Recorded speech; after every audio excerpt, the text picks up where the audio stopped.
India விட்டு வெளியில போனா நம்மளை இந்தியனா பார்ப்பான். இந்தியாவுக்கு உள்ள வந்துட்டா நம்மளை எப்படி பார்ப்பான்? தமிழனா பார்க்குறான். தமிழனா உள்ள வந்துட்டா நம்ம இந்த மாவட்டத்துக்காரன் இந்த சாதிக்காரனை பார்க்குறான். இந்த சாதிக்காரனா உள்ள போனா அந்த சாதிக்குள்ள கிளைகளை வச்சிருக்கான், உட்பிரிவுகளை வச்சிருக்கான், அதுக்குள்ள பார்க்குறான். அப்படி அதுக்குள்ள போனா ஊரா பார்க்குறான். அவன் வேற ஊரு, அவன் அந்த ஊருக்கு நம்ம ஊருக்கும் என்ன இருக்கு அப்படின்ட்டு.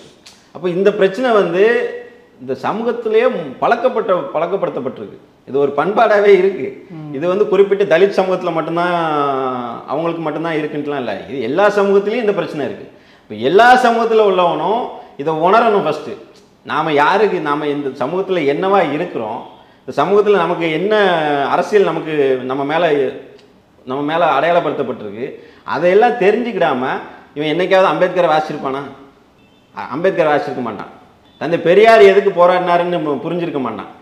மார்க்ஸ்னா யாருன்னே அவனுக்கு தெரியாது.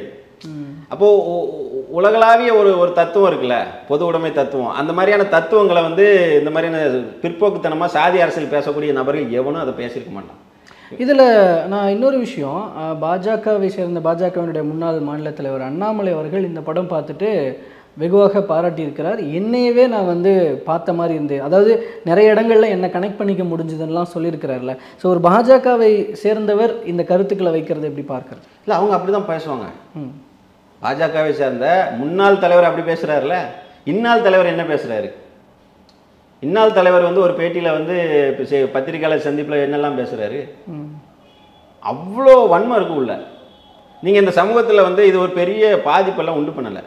பைசன் படம் வந்து எங்கேயும், பைசன் படத்தால் எங்கேயாவது கல்லெறிதல், குண்டு வீச்சு, சாலை மறியல் அந்த மாதிரி ஏதாவது நடக்குதா? நடக்கலை. அந்த காலகட்டம்லாம் மாறி போச்சு. இன்றைக்கி எல்லாரும் இதை விரும்புகிறான்.